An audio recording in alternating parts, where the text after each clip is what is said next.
What up, Fightful fam, and welcome to 1-2 Punch. Player 1, Shakiel Mahjouri. Player 2, he is my arch nemesis, the saboteur of my professional MMA career, MMA fight picks, Aaron Weinbaum. How's it going, man? Uh, Great. What an introduction. You almost made me feel a little bad there. But No, it's all worked out for the best. And for those unfamiliar with the story, we will get to it by the show's end, so tune in.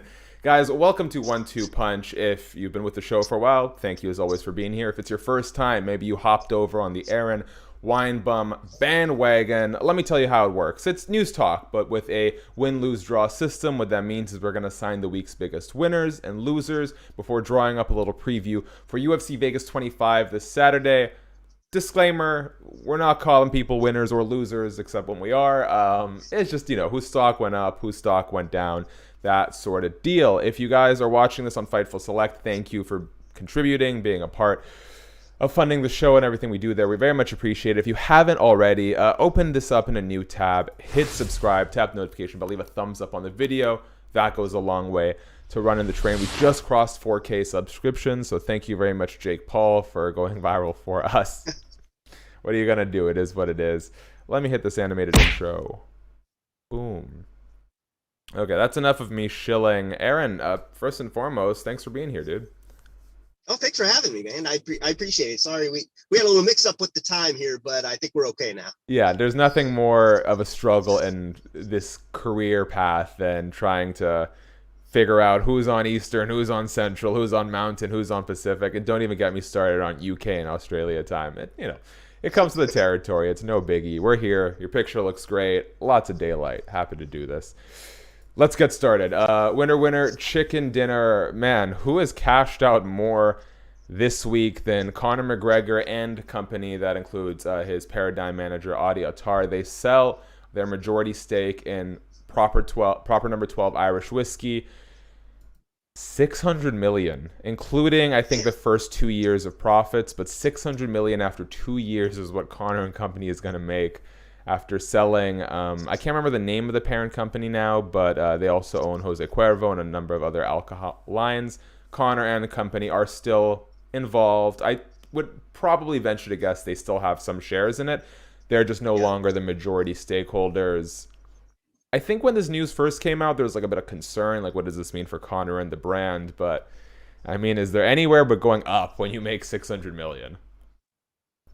Well, it depends. I've seen professional athletes in their time make a lot of money and make a lot of bad decisions. So certainly there's a potential for trouble here with Conor. But damn, what a deal for a whiskey that's not very good.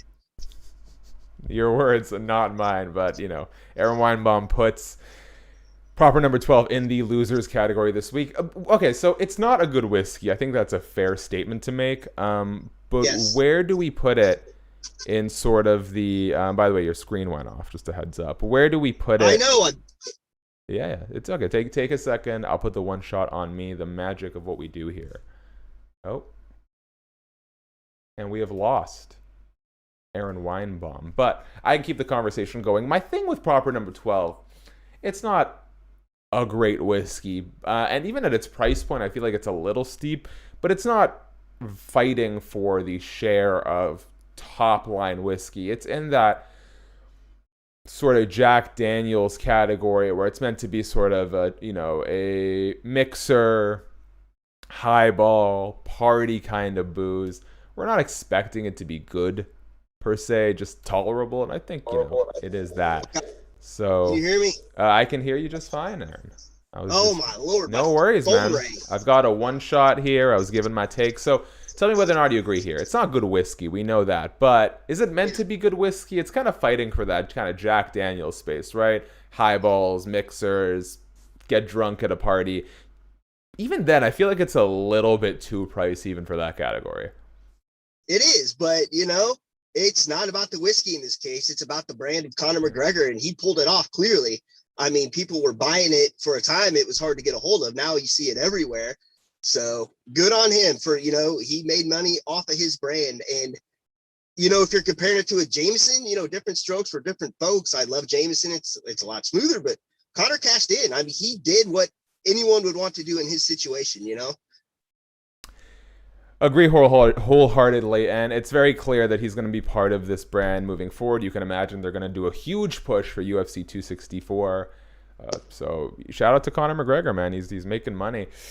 Good on you. Now talk about stay out of bars. Yes. Well, I mean, he purchased the pub that he punched, or he's about to purchase the bar that he punched the old man in. So Conor McGregor. The rumor is he barred the old man from coming in. That appears to be the case. That appears to be the case. Lord. Hey, man, wow. What can you do? What can you do? Let's talk about something kind of similar. Endeavor, the parent company of the UFC, officially goes public.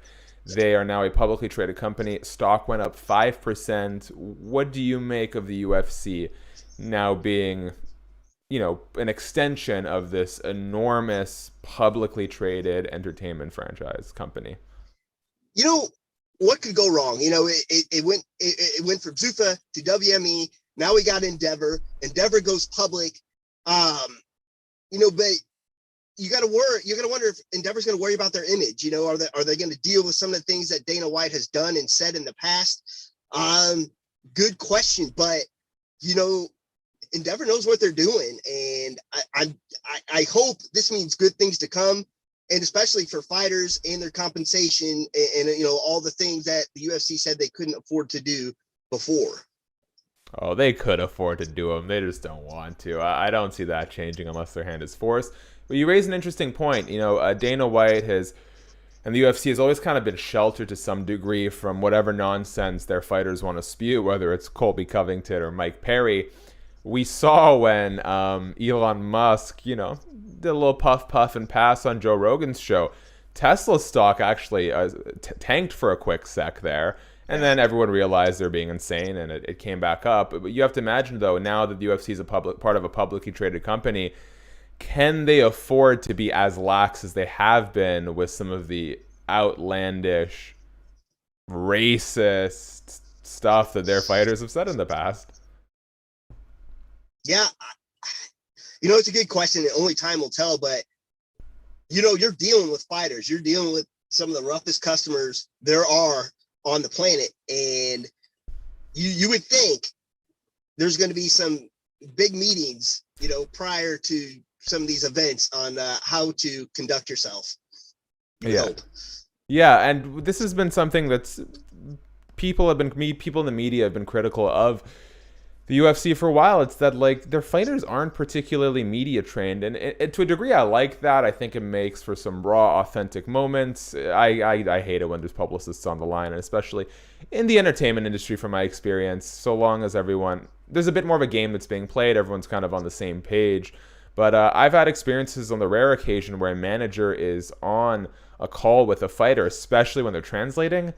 They're not even relaying your questions to the fighters. They're just giving the answer they've prepared and moving on. So I like that the fighters aren't media trained, but it doesn't always do a service to the fighter themselves. So really good point. I think you make. I'm interested to see where it goes. I didn't dive too deep into this, but I saw that UFC 261, I imagine the prelim portion, #1 cable rating that night. Wow, that's a big feat for the UFC. Obviously, their first card back, Jorge Masvidal, although not the champion, probably the A side in the equation, at least going into it for a U.S. market. And you had 2 other title fights on there. We'll see if this turns into a super spreader event, but barring that, how big of a success was that night for the UFC? Huge. And by the way, it's Florida. Nobody gets tested there. They don't care. I just came from there. It's like time stopped. It's like COVID never happened. There's a few things here and there you got to worry about, but it's got to be a winner. And just watching that event, I watched from the beginning of the card to the end of the card, and even with the stadium not that full at the beginning, I was like shell shocked because I guess it's been so long since I heard a crowd. I'm like, man, they are loud, and I don't know if they're piping them in or what, but winner all day long, winner. And what sport's going to do next? We're going. I guess the next full crowd's in Houston, right? Yes, UFC 262, Chandler Oliveira. Yeah. Insanity. What do you make of now that we've had a chance to sort of sample the live audience next to the crowdless audience, which I guess we're going to get back today, or sorry, excuse me, tomorrow with Prochazka versus Reyes. What do you prefer? Because while in my dream world, you take the hypeness of the crowd, for lack of a better term, in those big moments. Yeah. You cut out the woos, you cut out all the other crowd noise, and I kind of miss being able to hear the corners. I kind of miss hearing the thuds. Like, the sound of Chris Weidman's leg snapping was the sound you got from everything prior to there being a crowd. Which do you prefer in totality? I probably would have full-blown thrown up if I had heard that leg break without any background noise, because it was hard. It was just like the first time, and my kids were literally sitting next to me going, "Hey, wasn't that the guy that Anderson Silva?" I'm like, yeah, and then it happened. It was incredible. I don't know. I like the crowd. You're right. It's hard to, with the crowd cheering and Joe Rogan yelling, it's hard not to be swayed by, the background noise. But it is kind of cool. It's cool to hear the thuds and whatnot, but just a little eerie, Yeah. It's like someone's fighting in an alley and somebody's yelling instructions. I hope they can find a way to maybe like amp up the in-cage noise and the corner noise, and turn down the crowd a little bit. I mean, I don't think they'd want that, but I think that way you get the crowd at its best, but maybe not so much at their worst. Yeah. I'm not a production guy, but my instinct is they piped in the crowd a little louder than it really was, especially when the arena was somewhat empty. Or I'm remembering it wrong about how it used to sound, The Chris Weidman thing, it's funny you mention the noise, because he has talked about that experience since, I think it was on an Instagram Live, and he said when he landed the kick, he thought to himself, man, that was loud. That was a good one. Uriah's got a really good poker face, but he's screwed if I hit another one. And then it's like the moment that it set in was not even pain necessarily, and you could see it on his face. It's the moment that he looks down at his foot, and he's like, there is no way that's my foot right now. And he described it as nightmarish. Like, there was just before any pain, there was just a panic that sets in where it's like, there is no way what I'm looking at right now, this squished piece of meat, is my leg. So nasty stuff. But it's good to see that he's on the mend. Yeah, good. I hope he comes back. I believed him, man. I believed in him. I didn't understand why he was the underdog going into this fight, especially the way he handled him the first time. And I believed he was going to go on another run, 1 or 2 fights away. He would have been right there. But that's no longer the case. No longer the case. Okay. That's kind of we'll give Chris Weidman a supplemental win for the fact that his leg is intact, because he had mentioned at one point they couldn't find a pulse, and the idea starts sinking in. He's like, oh man, they're going to cut my leg off. So, good thing he's going to be all right. Okay, last thing on the winners column, a PFL last week. Yeah. Anthony Showtime Pettis, biggest, I'd say the biggest star that they managed to grab for that season of the PFL, loses to Clay Collard. I won't give it a huge down, only because I thought Clay Collard put in a real star-making performance in that. It was a fun fight. But this week you have their next biggest star in former Bellator champ, former UFC welterweight title contender Rory McDonald, making quick, easy work of Curtis Millender. It's hard to gauge from, I don't know if you saw it, it's hard to gauge from the performance, like, what this means for Rory's chances moving forward, because we didn't see him challenge at all. He just took Curtis down, manhandled him, got the rear naked choke. But how good is it for the PFL that after a week where Showtime lost, they have one of their sort of top 3-4 stars kicking things off with a W? Man, I watched both those fights, and Anthony Pettis either looks like he shows up or he doesn't. And is Collard not getting any credit here? Is Collard just pretty good? And let's face the facts, Curtis Millender has never been great. So you would expect Rory to be all over any possible mistake he makes. But I think it makes him look good for getting Rory, and it makes him look good that they have caliber of talent that can handle Pettis the way they did, basically from a guy a lot of people have never heard of. Yep. I think that's fair, and like I said, it's good that the UFC, because I don't think PFL, I don't think if Curtis had won that fight, that you'd be able to parlay his name into a headliner the way I think you can with Clay Collard. Because I think with the diehards, the ones who are watching PFL, Clay Collard is kind of our golden goose in the boxing world. This former UFC fighter who found himself winning in a boxing ring over and over and becoming this really unexpected dark horse title contender, now back in the PFL and winning. I think he's a guy you can actually do something with. I'm not sure Curtis Millender would have been that guy if he beat Rory. I'm sure you talked about this last week, but where has that Bubba Jenkins been? Oh my God. The one that handled Lance Palmer. I would have bet, and coming up from 145 pounds. Crazy. And it's so funny when you look at this season of PFL, and granted, they're on ESPN2 now. They've got Wiz Khalifa and Marshawn Lynch. They got even more and more big names signing on the business end of things. You can imagine there's a lot of fighters who looked at the lay of the land and say, man, Lance Palmer, pre-tax has made $2 million in the last 2 years. If you're a Bubba Jenkins or Rory McDonald, you're like, why am I not there? No credit, no. Lance Palmer is a very good fighter, no doubt about it. Yeah. But the fact is, there's room for really high-level guys in the PFL right now, and that space has not been occupied a whole lot. So it seems like a no-brainer that they're getting the UFC vets that they're getting now. And why is what's the inside scoop on Kenny Florian not being with the UFC? I guess for a while now, and all of a sudden he's in PFL. So I don't know how far. So what I remember this very clearly. Their allegations came out that he was plagiarizing because he had written a story for Fox that was pretty much verbatim taken from another major MMA website, if I'm not mistaken.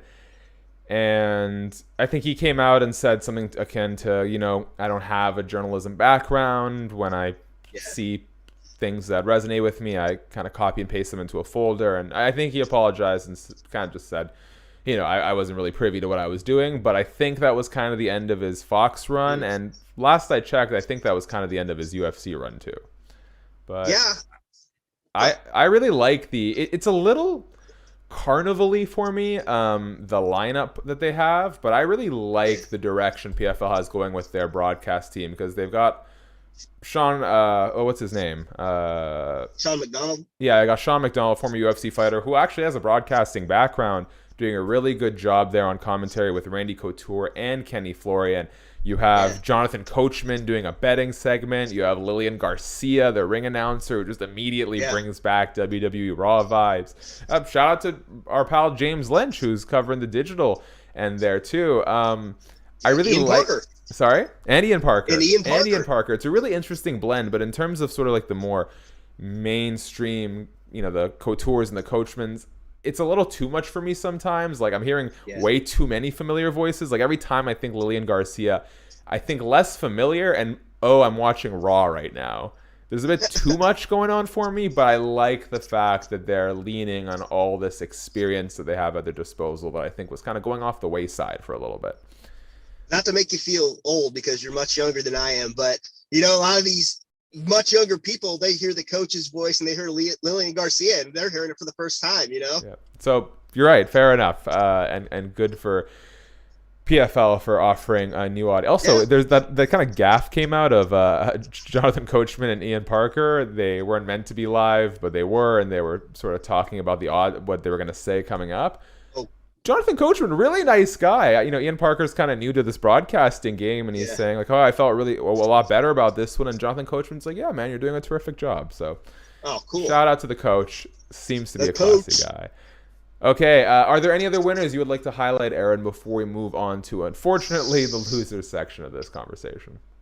I want to talk about Anthony Smith. I did not understand why he was a dog against Jimmy Crute, and I wish I had put a little money on there because I don't listen. I'm not a betting expert by any means, but on my podcast, the MMA Fight Picks podcast, every once in a while I'm like, I don't understand why this guy's a dog. And if you're going to make a bet, why wouldn't you bet on Anthony Smith? And he won his last fight. He had 2 tough losses before that, and he proved why he was considered one of the best in the world. And with Anthony Smith, for me, I didn't realize how good he was until he choked out Gustafsson, because everyone looks bad against John Jones. Yeah. And so shout out to Anthony Smith. I think he's a winner we missed. Agreed. And I keep forgetting the guy he beat prior to Jimmy Crute. Do you remember? Does it come off the top Devin of your head? Clark. Devin Clark. And he had said afterwards, like, look, people are really counting me out because I suffered some really bad losses to Alexander Rakic and to Glover Teixeira. But Devin Clark is this kind of guy I'm supposed to beat. And while I'd like to see what happens in a world where Lionheart didn't get so much early success off that leg kick, he makes a good point. It's like, look, whether or not he's a viable contender, I think considering how the likes of Dominic and Thiago performed against John Jones, I think it's fair to say the top 5 kind of might be Lionheart's ceiling. But that doesn't mean he's done. It just means that he's a notch or two below the very best guys. So I think he's going to occupy, I hate to call it a gatekeeper status, but I'm talking like gatekeeper to the star status. If you beat Lionheart, you're ready for, you're 1 or 2 fights away from the world title, but it's not going to be an easy task if you're not ready for that. Right. All right. Let's head over to the losers. Quick reminder, guys, you can please hit subscribe, tap notification bell, leave a thumbs up for the leave a thumbs up. That goes a long way to helping make the YouTube algorithms happy. Thank you for doing that, guys. Man, there are a lot of losers. They're gonna have to rattle through them. We'll put 2 in 1 here. May 7th, 8th weekend was looking to be pretty interesting. Not on totality of the cards, but on the upper echelon you had over at Bellator 258 in the co-main event, Anthony Rumble Johnson, Yoel Romero, the Grand Prix opener we've all been waiting for. And then over in the UFC, you had Vegas 26 headlined by top bantamweight contender Corey Sandhagen versus former champ, 2 years off that EPO suspension, TJ Dillashaw. Well, back-to-back, we get the news that TJ Dillashaw has a cut and an infection. He's not going to make it to the fight. And now we also hear that Yoel Romero didn't pass his medicals, and that fight's not happening. That weekend went from being a super exciting to just absolutely dead. Yeah. So I guess I looked into it a little bit. Apparently, Yoel had an eye, no joke, he had an eye condition, and he couldn't pass his medicals. At his age, it's probably cataracts, let's be honest.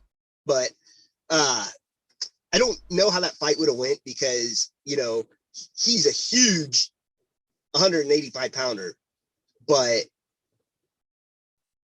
you got Rumble, who's a huge light heavyweight. Mm-hmm. So I think he probably would have gotten handled, but I don't know what the eye issue is for real. That cataract thing was just a bad joke, but what could it be that you couldn't pass a medical, you know? Yeah, is it the sort of thing that can be corrected quickly, or are we talking career ender, or it takes so long to rehabilitate that there's no point?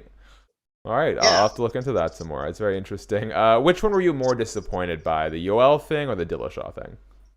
Probably the Dillashaw thing. I want to see how he is, you know, being, you know, he was probably relentlessly tested up to this.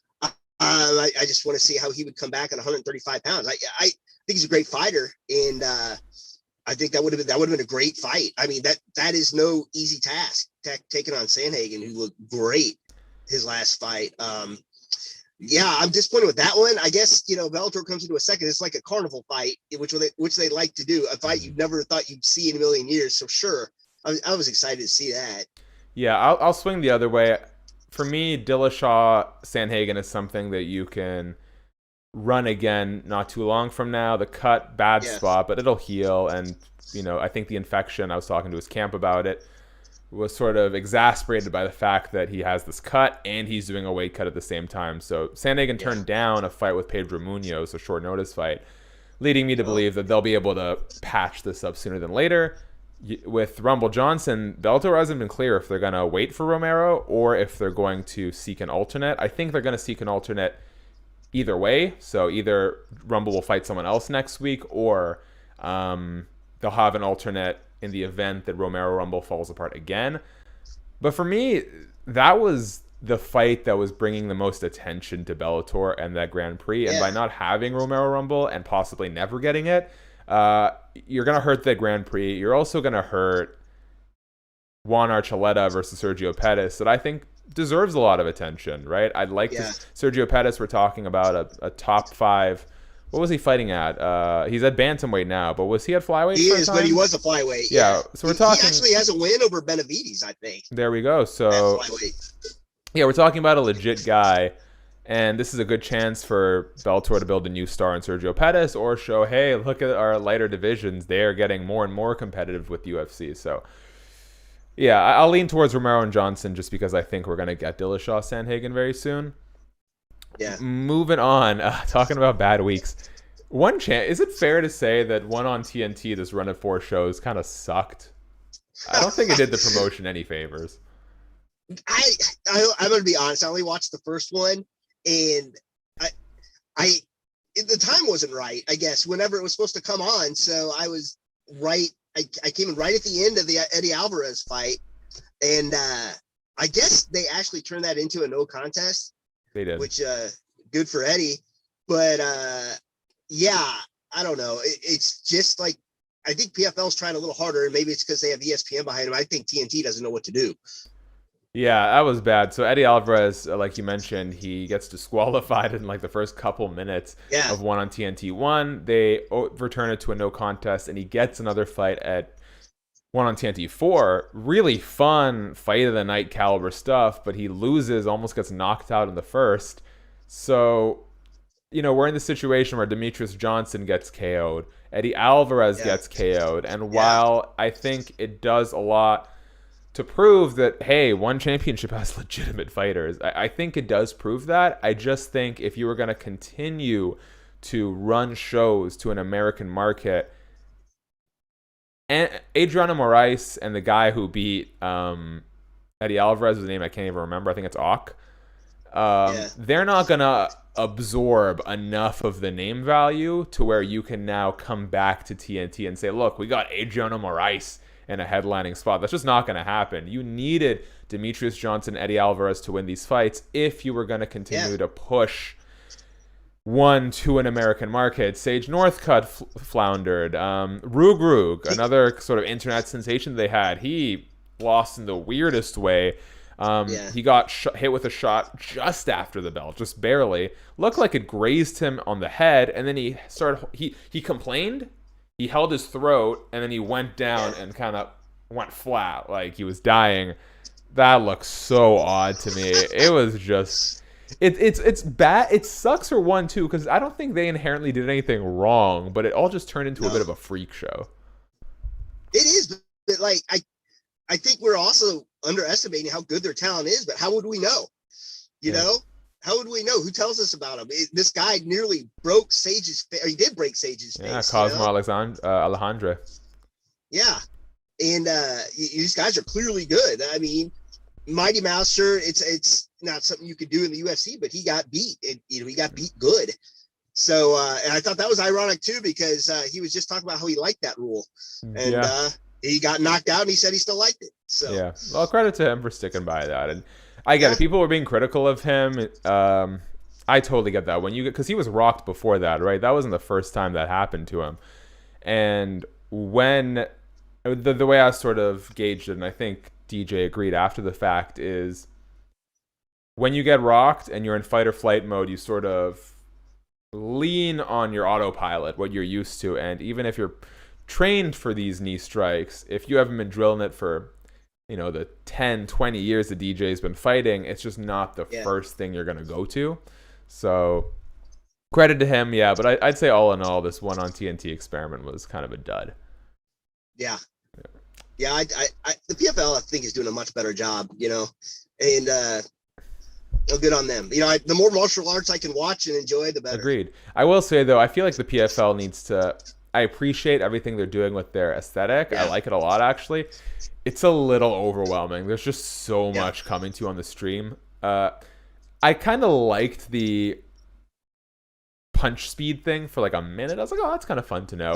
But really, what does it do for anyone? And then the strikes. They have the arm strikes and the leg strikes and the total strikes listed. But they do it. They don't do it by round, so that information is basically useless to you after the first 5 minutes. And then the kick span that's fairly new. I don't remember seeing that anywhere, unless the UFP's done it, and I don't know. But the leg span. I like that. I actually like that too. So I would get rid of the speed thing. It's just it pops up, it distracts you, it doesn't add anything. And I think they should reset the strike total per round, because by round 3, you actually have no information on how that round is going. Oh, yeah. Right? You know what I mean? Because that's Yeah. not how the fight's being scored. If we're doing one No. and they wanted to do total strikes, that makes a lot more sense. But I think they should go by rounds so we can actually... That's the thing. It's like a lot of the information on the screen feels more aesthetic than informative. Like, what is it actually telling me? How did you feel about the... They have this sort of computer-based scoring system where they have some sort of system by which the PFL has a computer-generated score from 0 to 100 based on who won each round. It seems to be in line for the most part with what the judges and the commentary think. More so the commentary, but what do you make of it? Do you think it's actually an effective system? I don't know. I mean, it seems to align, like you said, but then you're looking at that Kamosi fight last night. And it's like, got killed in round 1, looked like Superman in round 2, got killed again in round 3. And I'm like, I don't know. I really no strong feeling on it one way or the other. It's just another thing. But I will say this. I like they're trying new things, you know, and they're seeing what sticks. Yeah, I hope maybe next season they just sort of reel in the ones that aren't working, reel in the ones that do. Because while I appreciate like even the fan scores, I think it's a fun novelty, and I'm sure it's great for a verdict. It'll get more eyeballs there. But my worry with stuff like that is like, bro, fighters, promoters, and the media don't know how fights are actually scored. I barely have a grasp on it. And now what you're relaying to perhaps a new viewer for the first time is, oh, these judges are so wrong. Look at what the fans say. But the reality is the fans, I promise you, 99.9% of them have no clue how a fight is scored. Well, you made a good point with the new fans. You know, you throw all that information at them and they're not going to look at anything. Yeah. It's just it is overwhelming for someone that kind of knows what they're watching. It's just a lot to look at. So, you know, I didn't even think about the new fans. Good point. Yeah. But like you said, I think it's important that they're trying new things. I think I'm always really hard on the UFC for the fact that they seem so hesitant to embrace any sort of pageantry or individuality with their fighters and their aesthetics. So dude, it's crazy that the fact when they did the UFC anniversary fight night that was headlined by Korean Zombie and Yair Rodriguez, and they had like the old school UFC aesthetic, it was nothing but graphics that were different, and the whole thing felt so fresh. So I'm always for companies trying new things, and like you said, you know, accentuate the ones that work, reel in the ones that don't. Okay, last thing we have for the losers. Oh man, and this is kind of a sad one. Diego Sanchez has been released from the UFC. To the UFC's credit, this one time, and I'm saying this one time only because they were not kind to Drakkar Close. They paid Diego his show and his win and his Reebok sponsorship stuff before the release. And Dana White came out and said it. He's like, this is basically because of Joshua Fabia, Diego Sanchez's life coach, mentor, seemingly leech of a human being. And this all comes out after Diego Sanchez posts a video from UFC Fight Island where Diego was fighting Jake Matthews. It was being filmed by Stephan Bonner. So you just know that adds to the carny nonsense of this whole thing if you've been keeping up where poor Stephan Bonner is at this stage of his life. Yeah. But they're in the fighter. So for those who didn't watch the video, Stephan Bonner's filming Joshua Fabia. Diego's there. And Joshua Fabia is going on this rant to Megan O'Leary, Paul Felder, and company. And this is the fighter meeting. So for those who aren't on the up and up, what happens during fight week is all the UFC fighters, one by one, they come, they get brought in, and they're basically, in a sense, interviewed by all the broadcast team members. So that's Megan O'Leary, who's going to be talking about them on the walk to the cage. Paul Felder, who's going to be doing commentary. And the purpose is so they have some context about what these guys have been doing, a little bit of storyline to share with the audience about the fighters.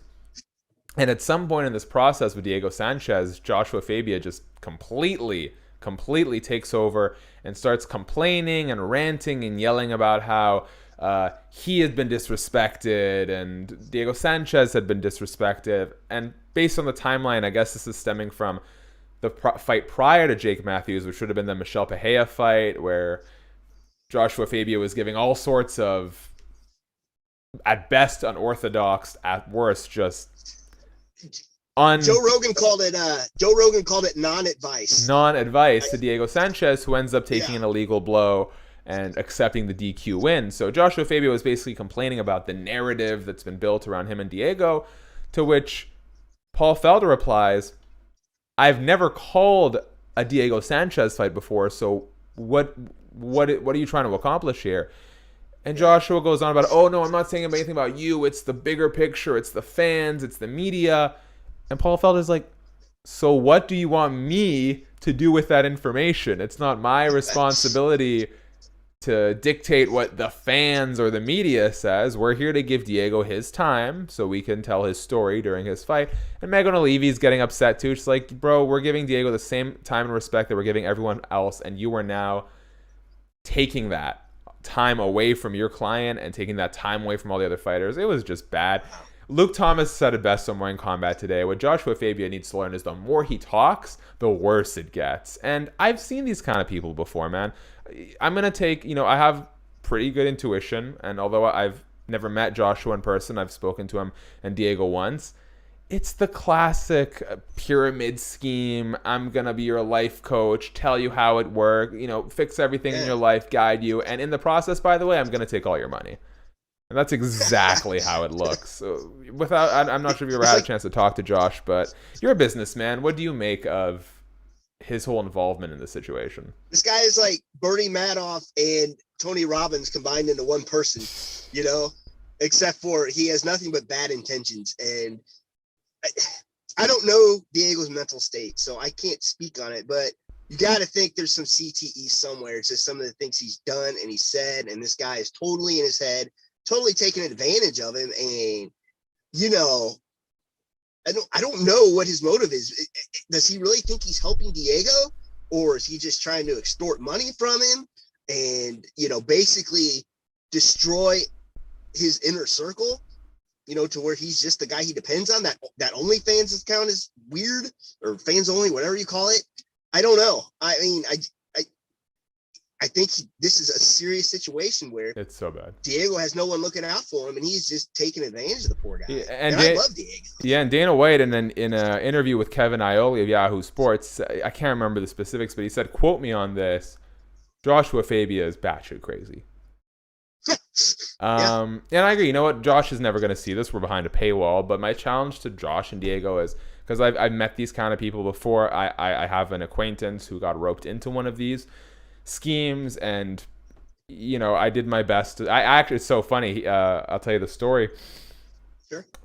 The guy invited me and my friends, and his friends, to like a wine and cheese night at this very high-end apartment where the lady that's extorting him was trying to rope us into the pyramid scheme. And I went and I sat there on my phone and I took notes, and at the end, just have any question, I just started to politely but firmly ask her, follow up on a lot of the nonsense she was saying, and her answers were terrible.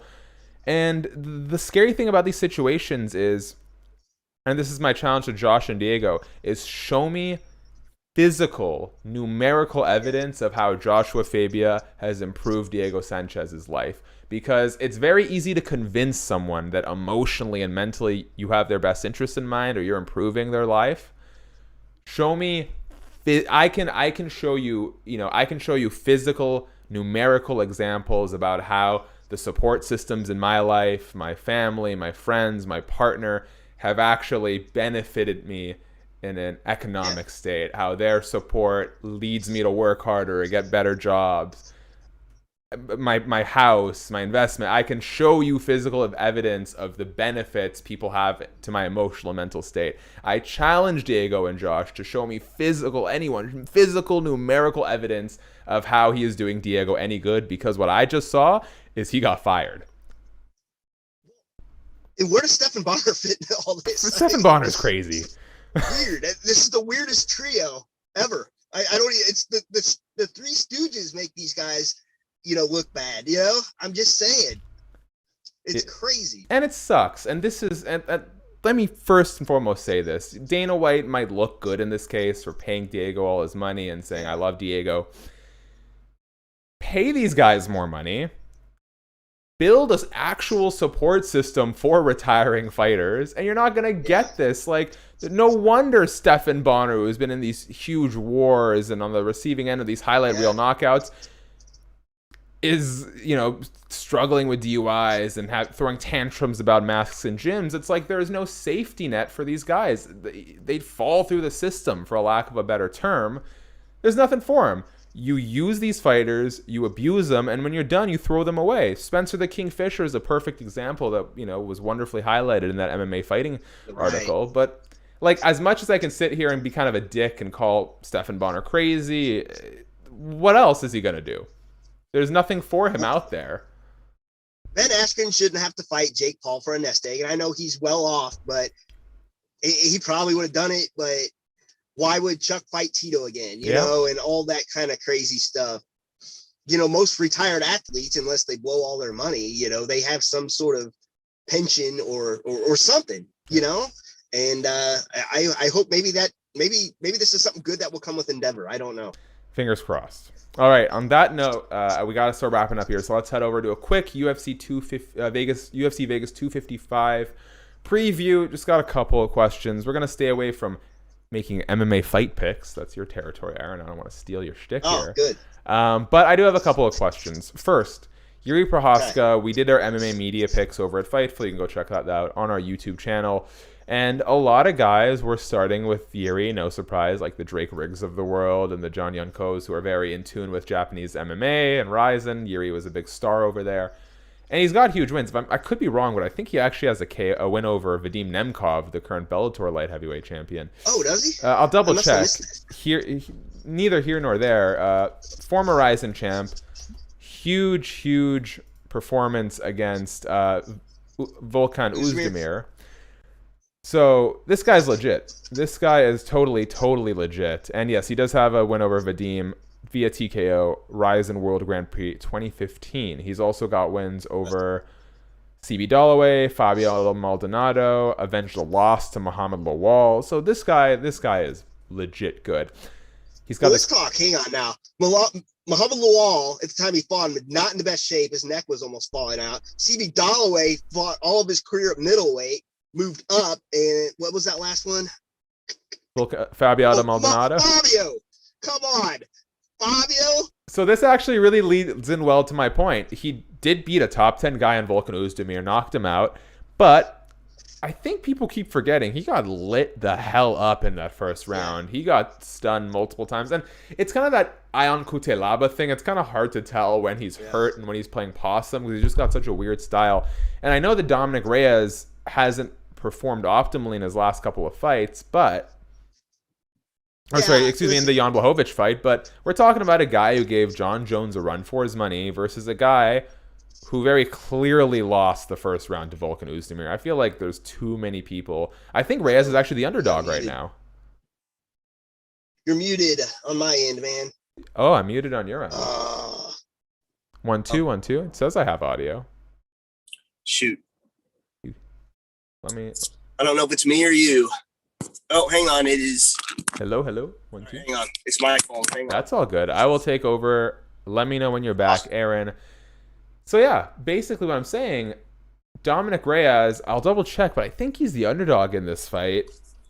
And it's just insane to me because he arguably beat John Jones for the light heavyweight title, although the record doesn't reflect that. And he got starched by Jan Blachowicz, who's turning out to be an incredible light heavyweight champion. And here we have Yuri Prohaska, who legitimately struggled in that first round and lost it to Volkan Oezdemir and came back with big power and a knockout. It's just kind of strange to me that we're disrespecting Reyes, and I think it kind of points to the short-term memory of MMA fans, as well as the hype you have when a rising star comes from a foreign land.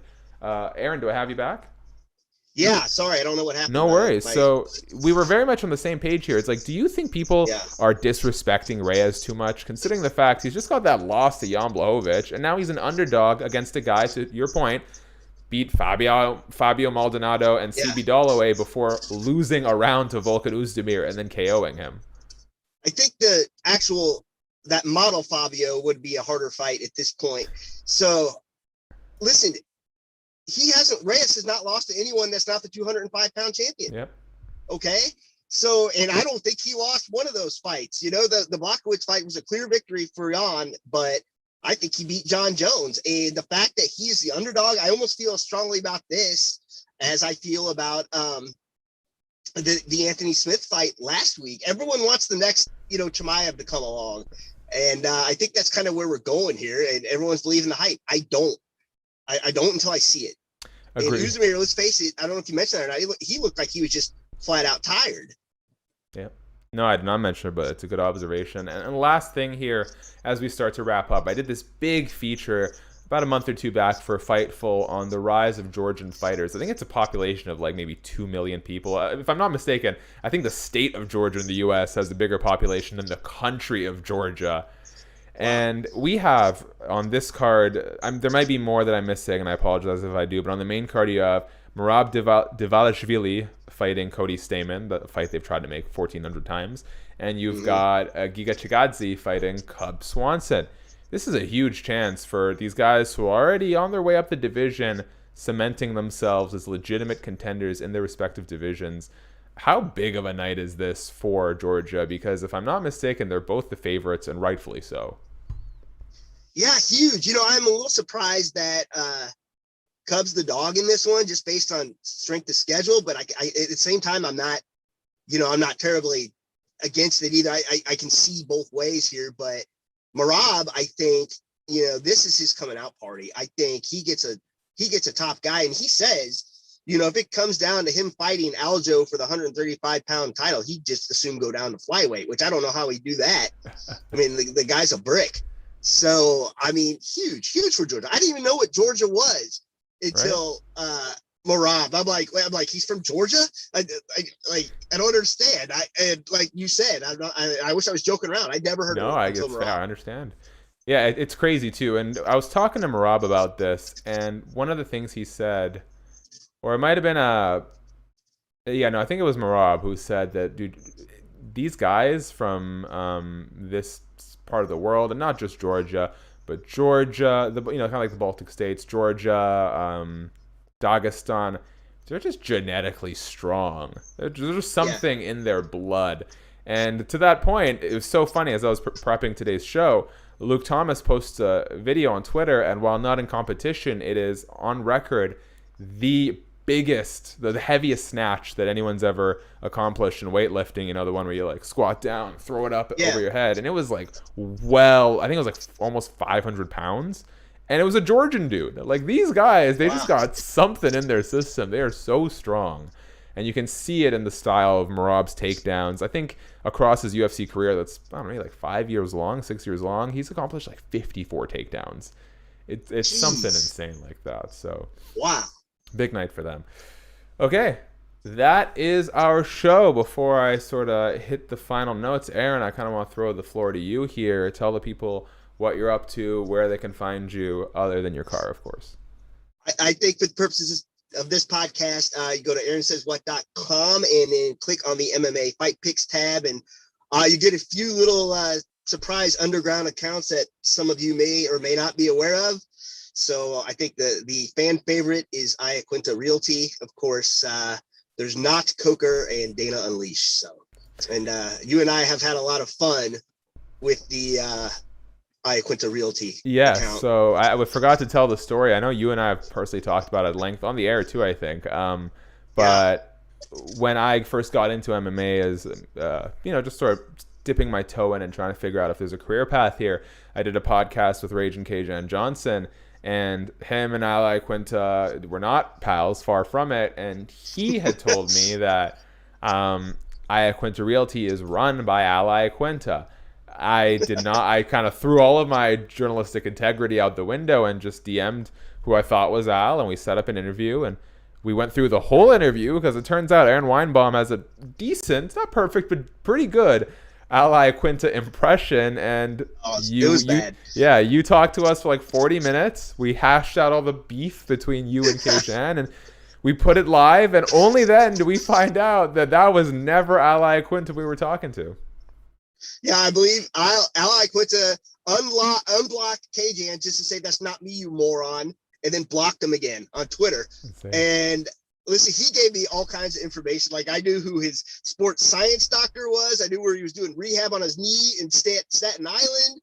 And I knew I wouldn't be able to get his voice right. And, thank God you didn't ask me for video on Skype. I had that all planned out too. I was going to start banging stuff and say, I don't know how to work this thing. And, I even set up a fake email address. So, yeah. That's incredible how much work you went through. And Ariel Helwani actually noticed it too. So that was sort of my first introduction to him. But hey, all is well that ends well. I've interviewed Al and I brought that up with him. Yeah. So, hey, we're all here.